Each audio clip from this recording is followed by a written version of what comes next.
Okay guys, nandito na tayo sa sasakyan. Kapag-room na natin yung dalawa. Nasa harap. Hinahingal ako. Nakawala si Duke. Hinabol ko pa. Ay, kapagod. Malapit lang naman ang ang ating grooming salon. Diyan lang sa labasan ng ating subdivision. Siyempre, hindi mawawala ang ating fluffy driver. Ayan. At ito yung dalawa munang ipapag-groom natin dahil mahirap silang hawakan. So, mahirap ipiyahe. Dalawa-dalawa muna. So, ayan si Miko at saka si Lemmy. Behave lang sila. First time nilang magbiyahe na wala sa cage. So, nandyan lang sila sa upuan. Good job, guys! Ayan. Siguro akala nila saan sila pupunta.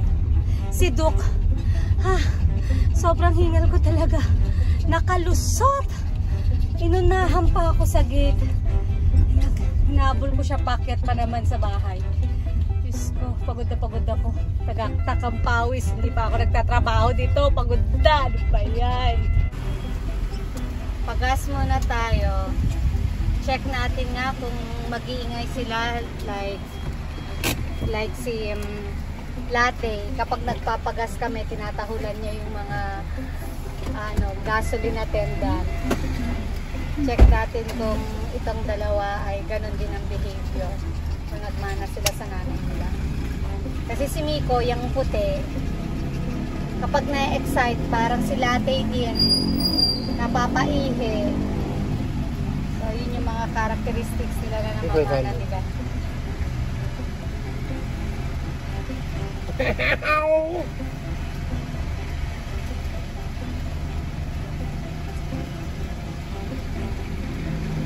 Ipa-reserve mo na yung dalawa. Sabihin mo, 4 yung papag-room. Oo. Para naka-line na. Pagbalik nila 500 na premium.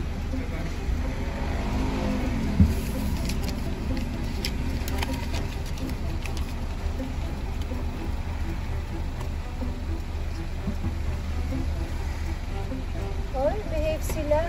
Hindi nila tinatahulan yung ibang tao.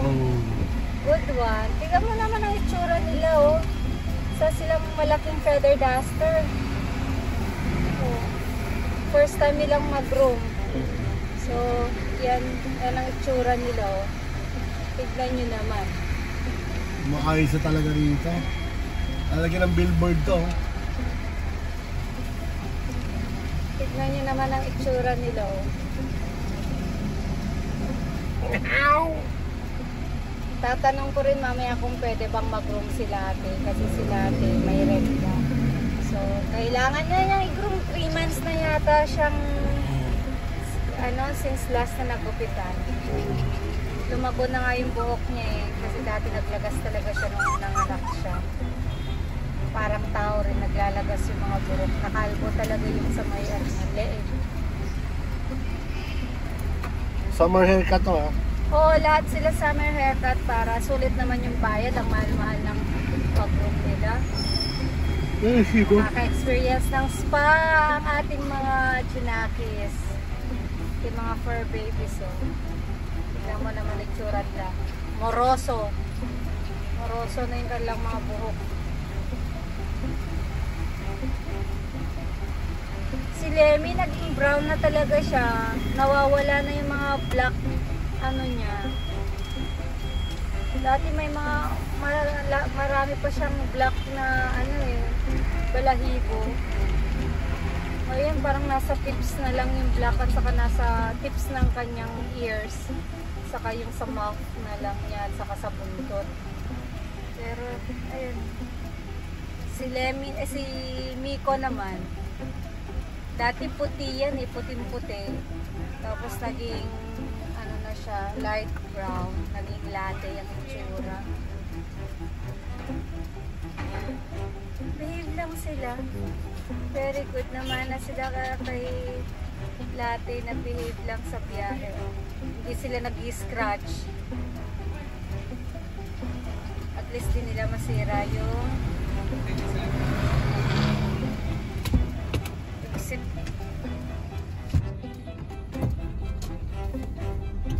tapat ng gasoline station na to. Yan na yung ating subdivision at saka yung subdivision doon. At saka ito na yung ating vet clinic. Napaka-convenient. Magaling yung doktor. Dental health bus. Medyo pricey lang siya maningil. Hindi nagdi-discount pero magaling talaga siya. So, ganun talaga ang buhay. Lahat na nagmamahalan, tao na lang ang hindi. Charoy!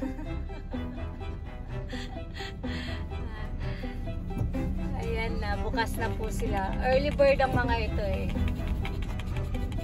Pag Sabado, ang dami kasi nagpapagroup kaya unahan na natin. Okay, baba na tayo. Charan!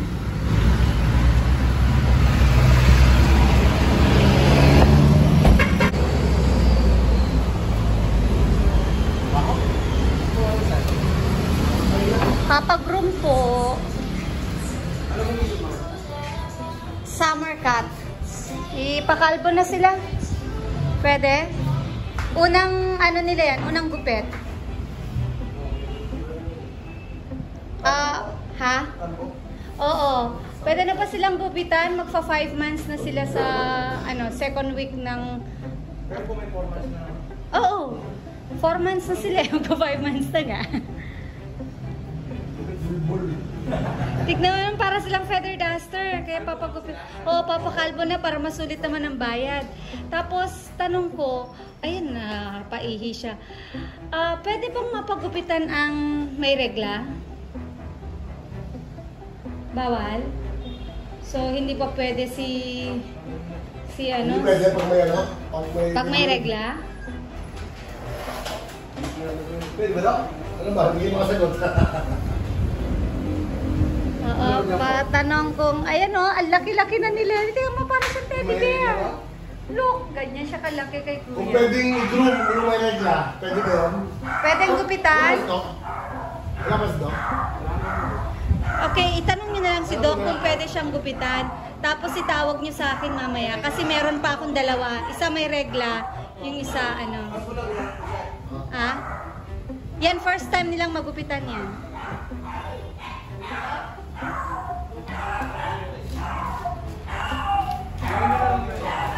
Reserve mo na yung tatlo. Dalawa. Si Doc ang ito. Si Doc.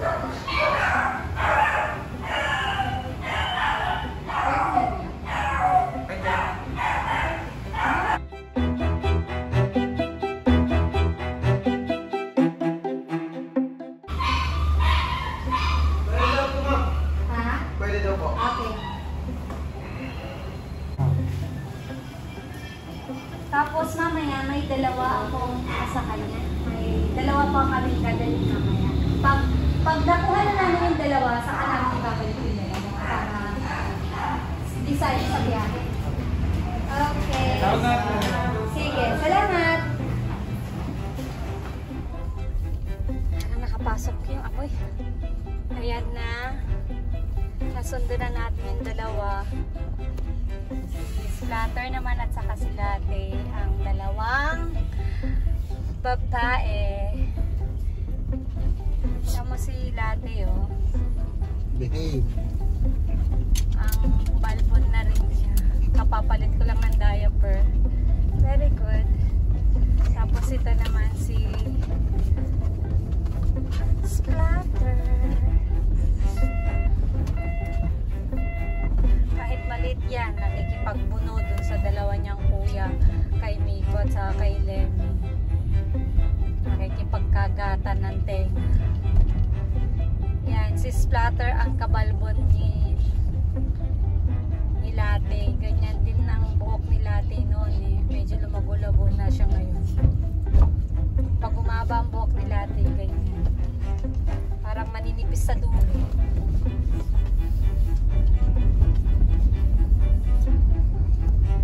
Pwede daw mag-room ang may regla. So dadalhin na natin siya. Magdala na lang tayo mamaya ng kanyang diaper pabalik. balik.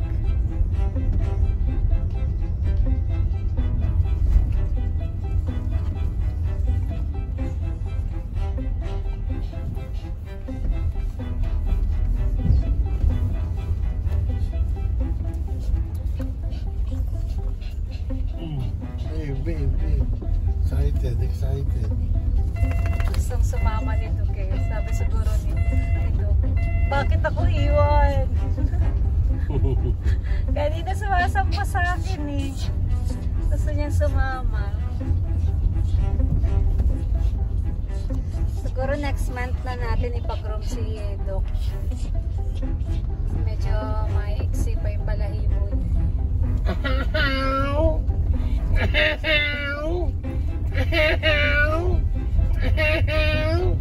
Kasi kapapag-groom lang natin kay Doc nung August eh. Grabe siya Hindi, every 2 months kasi sila ginagroom. So, bago tayo umalis, na pinagroom natin siya. So, next month na lang. Katapusan siguro ng October.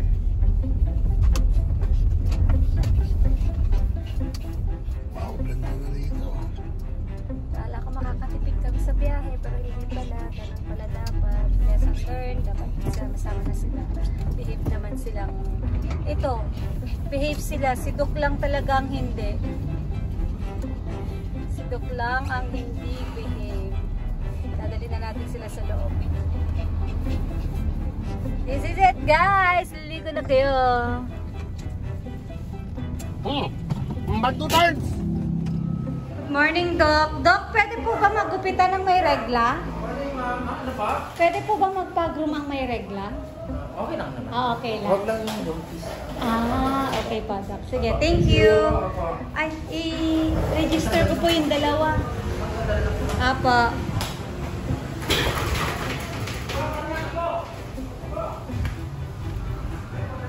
Ayan na sila.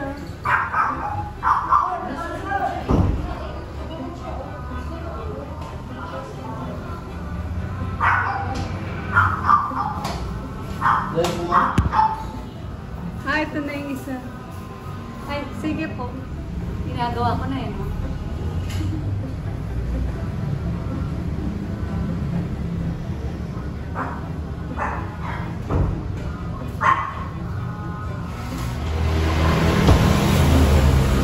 Sunduin na natin ang 4 na bugwit.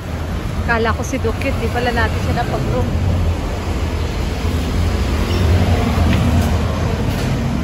Hello po. We're back. Hoy, tignan mo yung dugo. May sakit.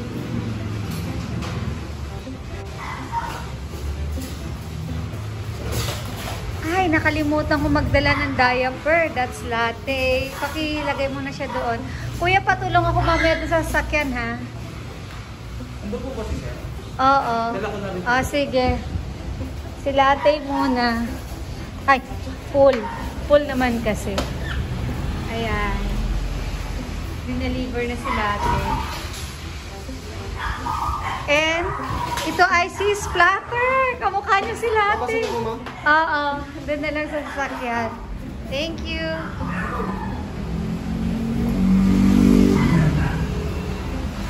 Si Splatter yun. Hindi ko na sila ma-decipher para tsura.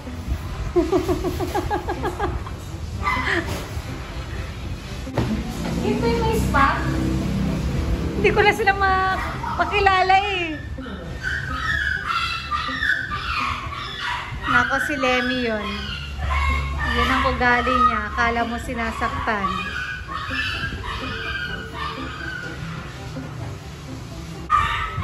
Ito ang ating veterinary clinic. Ayan si Lemmy. Akala mo sinasaktan. Ay, si Miko yun. Ito si Splatter. Oh, kaya pa may spot siya. Mali ako kanina. Yung maputing maputi. Si Miko. Kakamukha na sila. Bayad muna tayo. Nalito ako sa kanila. Ayan o, magkakamukha. Nakakaloka. Si Lemmy, maputi ang... Akala ko ito si Lemmy. Ako din eh. Si Miko pala yung na sila, ate. Ayan, oh. Magkakamuka. Gumingkil eh. Saan? Sa upuan mo. Ay. Ako naman yung iba. Okay, uwi na tayo. That's it, Pansit guys. Thank you for watching. Hope you like it. Bye-bye.